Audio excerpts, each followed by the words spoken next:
Olá, sejam bem-vindos ao canal Engenharia de Software com ênfase no ML. Eu sou o professor Gilles Guedes e eu já atuo na área de modelagem de software há vários anos. Eu tenho 4 livros publicados sobre o assunto e eu já ministrei diversas palestras e cursos técnicos sobre modelagem de software utilizando a linguagem ML. Na aula de hoje, eu vou dar continuidade ao tema de elicitação de requisitos, dessa vez abordando a técnica de Design Thinking. Então, vamos iniciar nossa aula. Então, design thinking, na verdade, é mais do que uma técnica de licitação, como nós vamos ver. Design thinking, ele já propõe solução, em termos de ideias de solução. Por isso ele não chega a ser simplesmente uma técnica de licitação, mas ele é muito focado em licitação de requisitos, por isso eu estou incluindo ele como uma das técnicas de licitação que estão sendo apresentadas neste canal. Mas vamos iniciar nossa aula. Então, como eu falei, não é apenas uma técnica de licitação de requisitos, mas uma abordagem mais abrangente, já que ela já enfoca a solução. Na verdade, design thinking é quase um processo de engenharia de requisitos, uma vez que ele mescla ou utiliza diversas técnicas de licitação que já foram estudadas previamente. Mas então, como eu estava falando, é mais do que uma técnica de licitação, e sim uma abordagem mais abrangente que tenta enriquecer o processo de desenvolvimento de software. Tenta garantir que o produto final esteja alinhado com as expectativas e as necessidades dos usuários. Embora não seja somente uma técnica de licitação, como falei, trabalha muito com a licitação de requisitos. Essencialmente, as fases de design thinking são voltadas na compreensão, para a compreensão do problema e produção de requisitos e de ideias. Nós vamos estudar as etapas do design thinking ao longo desta aula.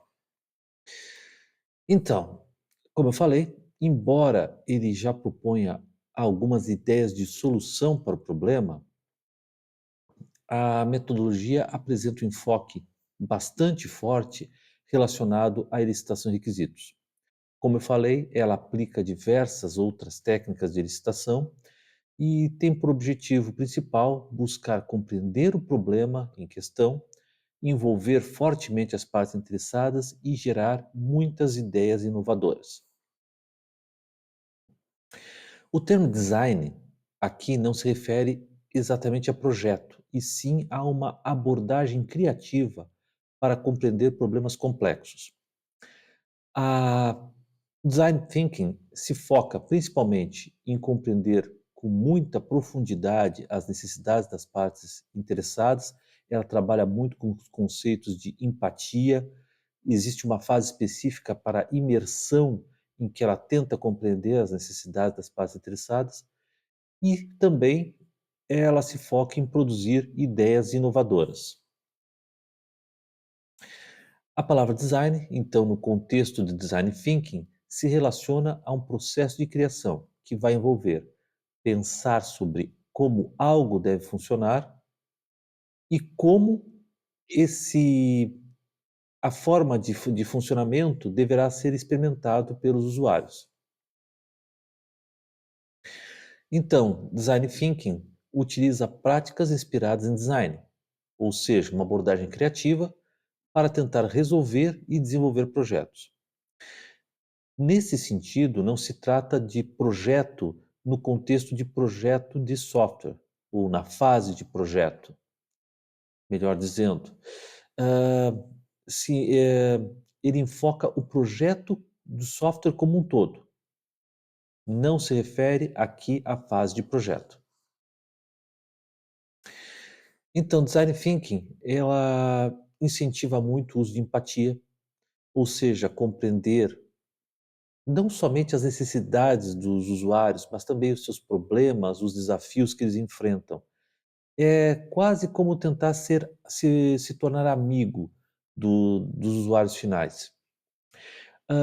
Design thinking também encoraja muito a criatividade e a racionalidade, com o objetivo de satisfazer as necessidades dos usuários e produzir soluções inovadoras. Então, design thinking poderia ser traduzido como pensamento de design, ou seja, como um designer pensaria. Então, os designers, eles costumam pensar de maneira abdutiva. O que significa isso? Significa que eles formulam perguntas a partir das informações que forem coletadas, com o objetivo de imaginar uma solução adequada ao problema, e não uma solução derivada do problema. Segundo Vianney et al., que escreveram um livro específico sobre design thinking, autores brasileiros, não se pode solucionar um problema com o mesmo tipo de pensamento que o criou. Ah, então, design thinking, segundo alguns autores, ela é mais adequada para problemas complexos, já que ela possibilita uma compreensão profunda das necessidades e experiências dos usuários, mas nada impede que ela possa ser aplicada em situações mais simples.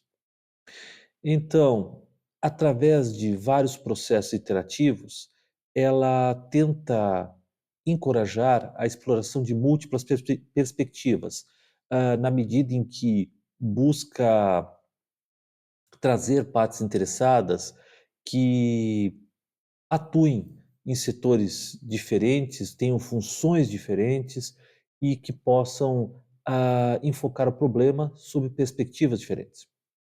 Então isso leva a soluções criativas e centradas no usuário. Então, no momento que se equilibra a criatividade com o pensamento analítico, essa técnica ela tenta auxiliar a identificar o que é desejável, levando em consideração as perspectivas dos usuários, e o que realmente é viável e possível considerando restrições tecnológicas e econômicas.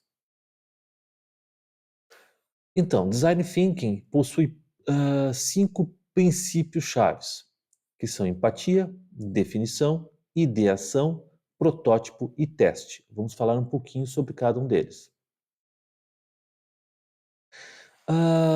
Então, empatia, como eu falei, tenta compreender as necessidades, as emoções, os desafios, as frustrações, as dificuldades que os usuários têm e as suas experiências. Então, hã, nessa nesse princípio, se tenta observar, entrevistar e se colocar no lugar dos usuários, tentando identificar as suas necessidades, desejos, problemas, desafios, frustrações, esse tipo de coisa. Então, assim, tentando fazer uma espécie de amizade com as partes interessadas, se isso ajuda a elicitar os requisitos, que realmente são relevantes, que realmente são importantes para quem irá utilizar o software. Então, o princípio de definição, ele tenta definir, como o nome já diz, né, o problema claramente com base nas percepções, inclusive nas percepções diferentes de diversos usuários e nas ideias iniciais desses usuários. Isso permite ou auxilia a refinar e esclarecer os requisitos.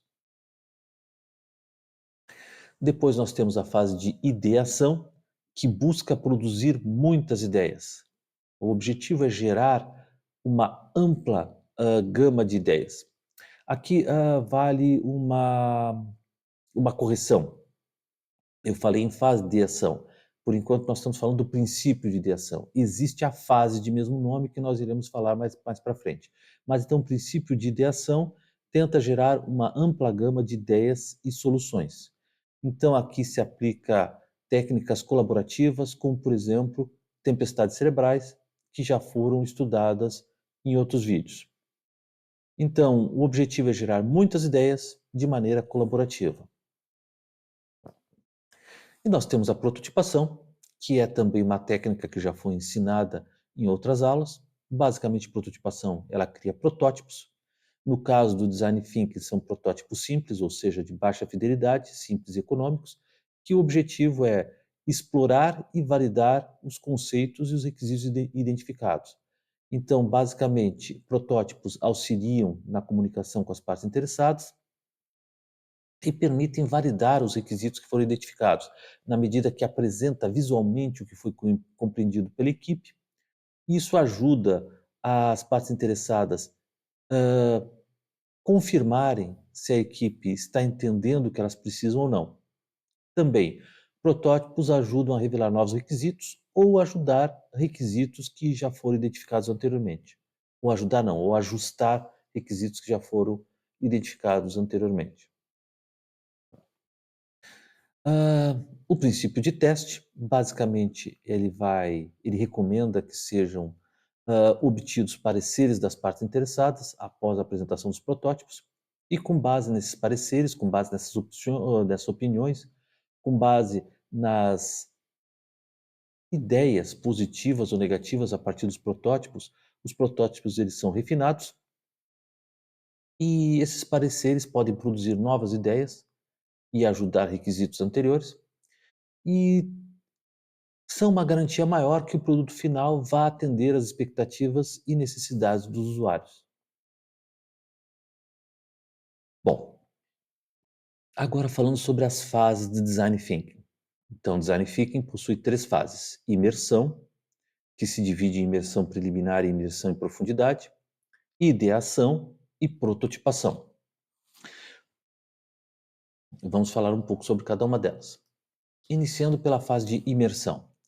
A fase de imersão, eh, basicamente, o nome já diz, ela faz com que os, engenheiros requisitos tentem, hã,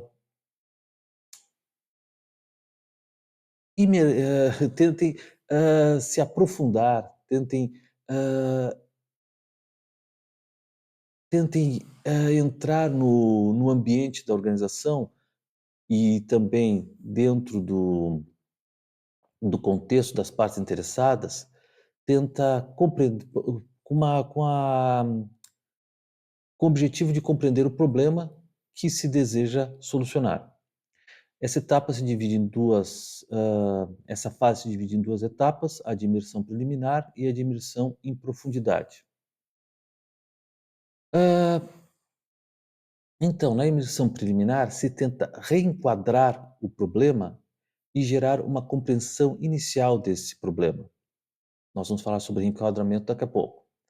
Então, na imersão preliminar, se define o propósito do projeto e suas limitações e se identificam as partes interessadas.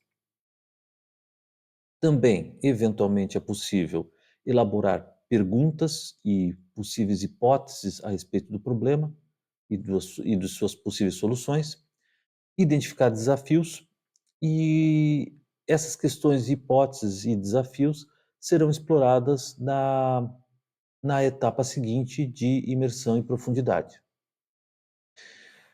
Com relação ao reenquadramento, o reenquadramento trata de reconstruir o problema, tenta fazer com que as partes interessadas, hã, pensem de outra maneira a respeito do problema que elas já conheciam. O objetivo é desconstruir crenças, suposições das partes interessadas, quebrar seus padrões de pensamento, fazer com que elas se questionem a respeito do que elas já acreditavam, uma vez que o problema é examinado sob diferentes perspectivas. Então, vários usuários com funções diferentes apresentam o problema sob sua perspectiva, e dessa maneira o problema é reconstruído pelo conjunto de partes interessadas. Então, este é o primeiro passo para se chegar a uma solução inovadora e estabelecer a fronteira do software, ou seja, o escopo do software, que determina o que faz e o que não faz parte do software, o que é muito importante para já diminuir as expectativas do cliente. Não deixar ele com expectativas além do que vai ser desenvolvido, já deixar claro o que realmente faz parte do software, o que realmente será desenvolvido. Bom, dentro da etapa de imersão preliminar, nós temos a pesquisa exploratória em campo, além do reenquadramento. E depois nós temos a pesquisa desk. Bom, então na pesquisa exploratória em campo, é feita uma pesquisa exploratória, como já diz o nome, né, em que a equipe busca entender o contexto geral do problema, o ambiente em que ele está inserido e as partes interessadas envolvidas nesse problema ou que serão afetadas por ele, bem como quais papéis essas partes interessadas exercem, dentro do contexto do problema. Então, a pesquisa exploratória em campo, ela é uma pesquisa aberta, investigativa, com o objetivo de descobrir, de entender o problema. Nessa etapa, ela tenta se aplicar diversas técnicas de licitação, que já foram ensinadas em outros vídeos, como entrevistas, observação, análise de documentos e tempestades cerebrais. E nós temos a pesquisa DESC, ou pesquisa documental, que também já foi ensinada em outros vídeos. E o objetivo dessa pesquisa é coletar as informações em documentos existentes, fazer uma contextualização rápida da base teórica ah, relativa ao problema, identificar lacunas, falhas de informação que precisa ser preenchido em um segundo momento, e produzir uma fundamentação teórica e conceitual para o problema. Então, a pesquisa DESC, ela coleta informações existentes de diversas fontes, como relatórios, artigos, estudos de caso, estatísticas, pesquisas de mercado, produtos da concorrência, publicações acadêmicas, white papers, ou seja, artigos escritos por profissionais, mas que não foram necessariamente publicados, websites e outros materiais. Qualquer documento que possua informações relacionadas ao domínio do problema. E a partir desses materiais se tenta recuperar informações relevantes que auxiliem a produzir uma base teórica para ajudar na compreensão e na solução do problema. Ah, com relação à contextualização rápida da pesquisa DESC, ela busca obter uma visão rápida e abrangente do problema. Então, o objetivo é gerar um entendimento do cenário geral, as tendências relativas àquele problema, os desafios inerentes a esse problema e tentar identificar se já existem soluções que foram tentadas em contextos semelhantes ao problema que está tentando ah, resolver.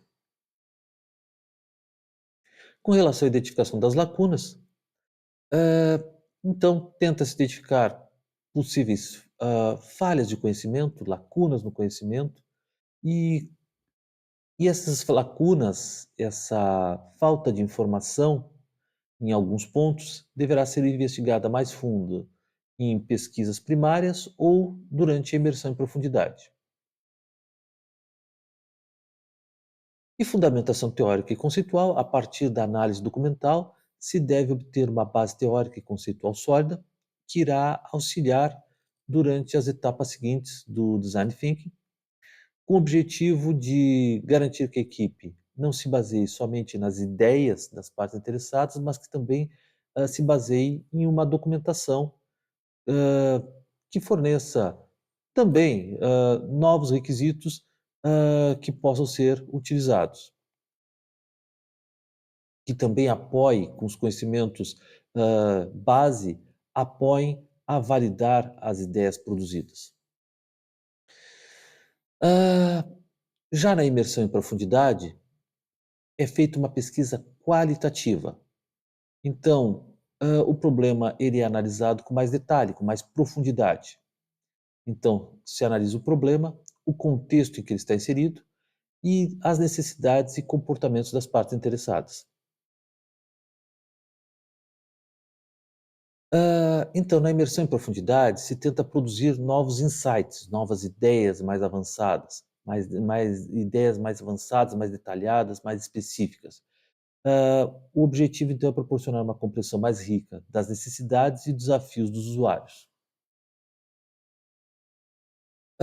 Bom, então, nessa etapa de imersão em profundidade, pode-se aplicar técnicas como a técnica de observação, que também já foi ensinada anteriormente, onde se tenta observar o comportamento do usuário em seu ambiente de trabalho. Então, hã, o objetivo é compreender melhor os pontos de vista dos diversos usuários, as perspectivas dos diversos usuários e garantir que os usuários fazem realmente o que eles declararam que fazem. Às vezes eles podem dizer que se comporte de uma maneira para aparentar estar obedecendo regras e normas, mas na prática se comportam de outra. E também para identificar com mais profundidade como é o procedimento dos usuários durante a sua jornada de trabalho, quais são as atividades, quais são as ações que eles realizam enquanto estão trabalhando. Ah, então, durante a imersão em profundidade, se trabalha muito com empatia, com o princípio de empatia, que já foi falado, onde se tenta fazer uma espécie de amizade com os usuários. Tenta-se aprofundar o conhecimento a respeito das suas perspectivas sobre o problema, ah, tenta-se identificar o que eles acreditam, o que eles desejam, quais são os seus desafios, quais são os seus problemas, quais são as suas frustrações com relação ao seu trabalho, e identificar as suas necessidades. Tentar, de alguma maneira, identificar requisitos que auxiliem ah, a melhorar o seu trabalho, a melhorar a vida dos usuários da empresa. Então, os principais objetivos da imersão em profundidade são obter uma compreensão detalhada dos usuários, descobrir novos insights, novas ideias, validar e refinar hipóteses que foram levantadas na imersão preliminar e mapear a jornada do usuário, ou seja, observar como é a jornada de trabalho do usuário.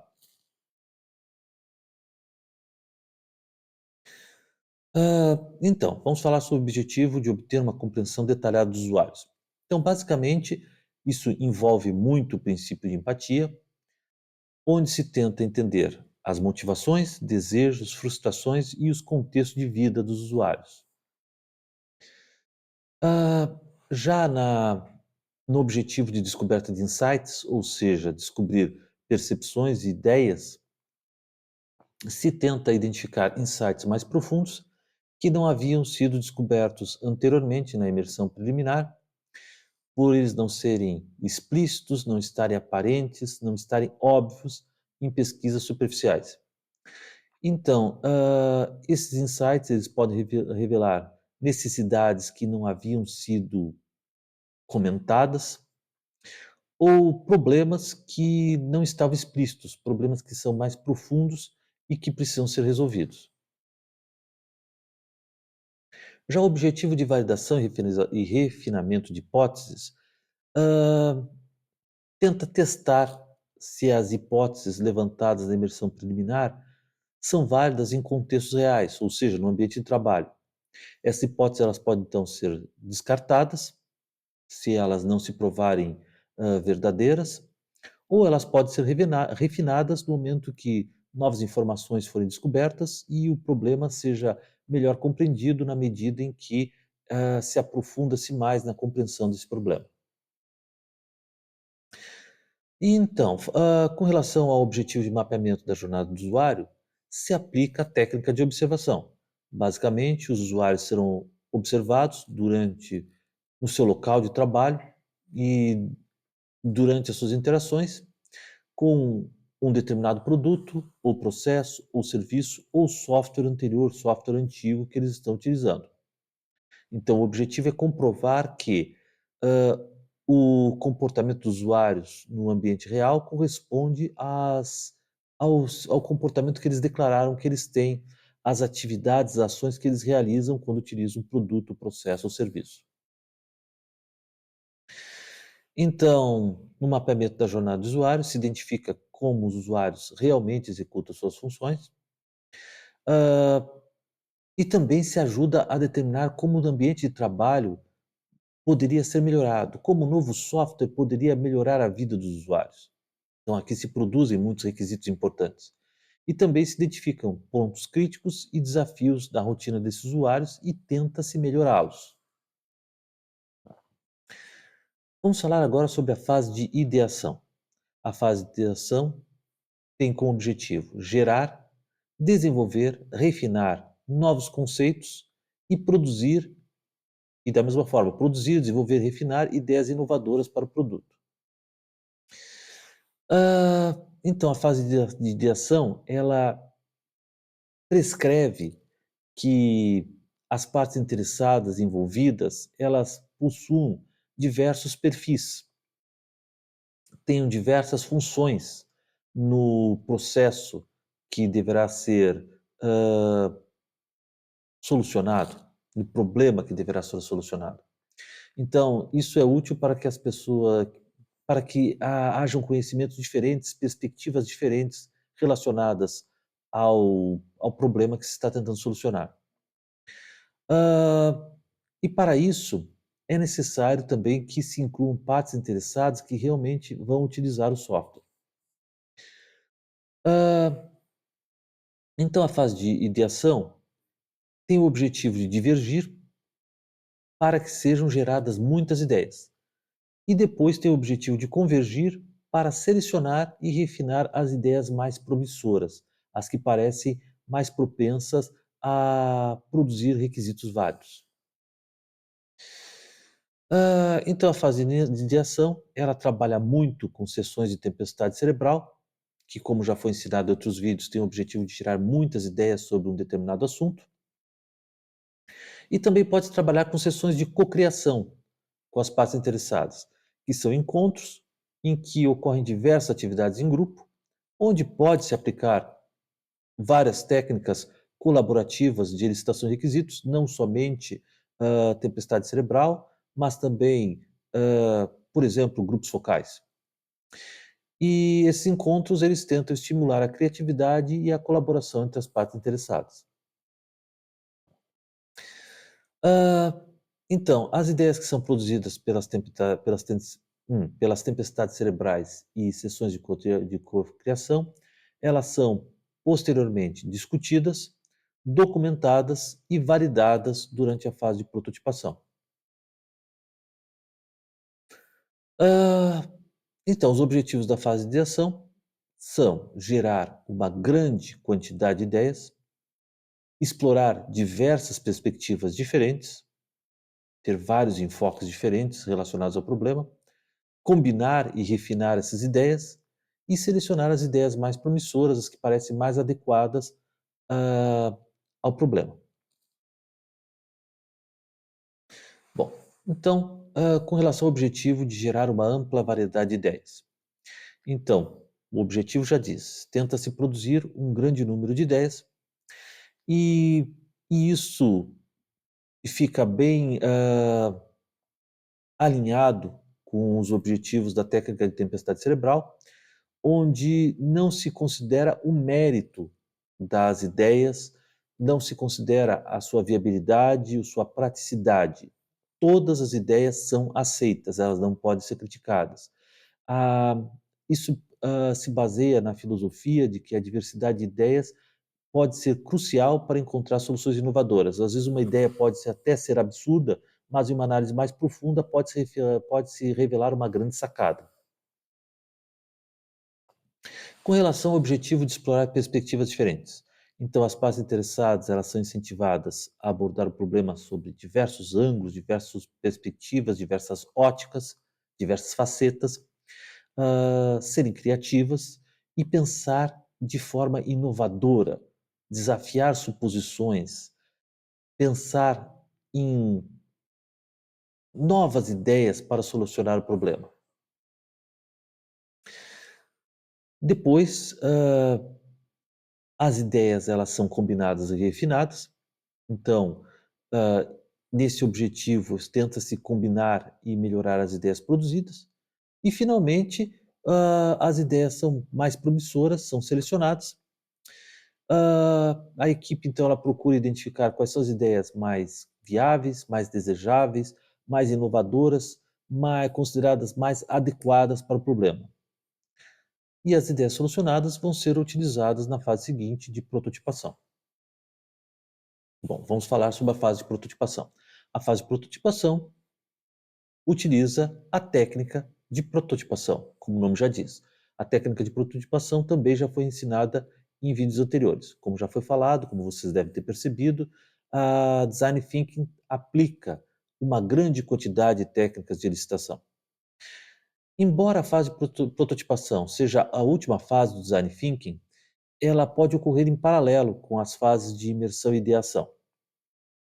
Então, a fase de prototipação, ela procura validar as ideias produzidas com as partes interessadas, uma vez que os protótipos apresentam de forma gráfica, de forma visual, o que foi compreendido pela equipe, e isso pode ser mais facilmente confirmado pelas partes interessadas.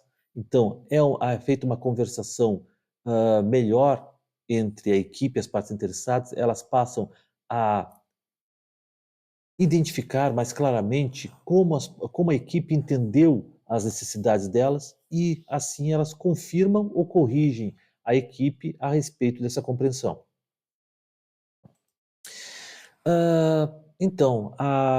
O uso de protótipos auxilia a destacar os pontos fortes e fracos de cada ideia e também ajuda a identificar novas ideias, novas possíveis direções, novos possíveis comportamentos para os requisitos, possíveis mudanças que devem ser realizadas sobre esses requisitos e também identificar inovações que podem ser aplicadas ao protótipo, que deverá ser modificado, refinado e reapresentado às partes interessadas, até que se chegue a um consenso em que a equipe e as partes interessadas concordem com os requisitos identificados e com o comportamento pretendido para eles, bem como as interfaces que deverão ser aplicadas ah, para esses requisitos, para essas funcionalidades.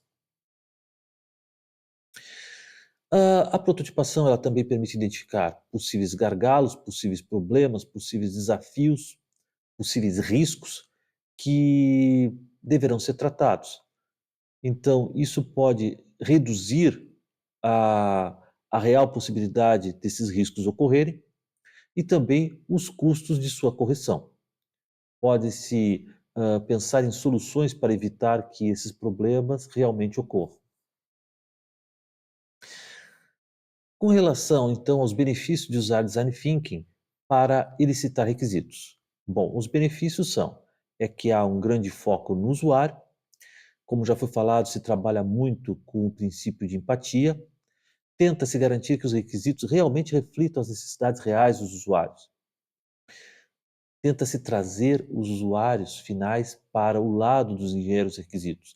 Como já falei, muitas vezes os usuários não gostam de um sistema novo, porque eles vão ter que aprender algo novo. Então, o foco no usuário e o princípio de empatia faz com que os usuários sintam-se mais inclinados a realmente se abrirem, realmente apresentarem seus problemas, suas necessidades, seus desafios, as frustrações que eles têm sobre o seu trabalho, e isso ajuda a produzir requisitos reais, que realmente refletem o problema. Ah, Também, design thinking reduz o risco, uma vez que identifica e soluciona precocemente problemas e mal entendidos nos requisitos. E também ele trabalha muito focado em colaboração, onde envolve muitas partes interessadas, com múltiplas perspectivas diferentes. Então, se o resultado é uma visão mais geral do problema e produção de requisitos que atendam a maior gama possível de usuários diferentes. Então, nós concluímos esta aula sobre Design Thinking. Eu espero que essa aula tenha sido considerada satisfatória por vocês. Então, se vocês consideraram essa aula válida, eu peço que compartilhem ela com quem possa se interessar pelo assunto, curtam esse vídeo e, se ainda não estão inscritos, se inscrevam no canal. Eu agradeço a atenção de todos. Nós nos vemos nas próximas aulas.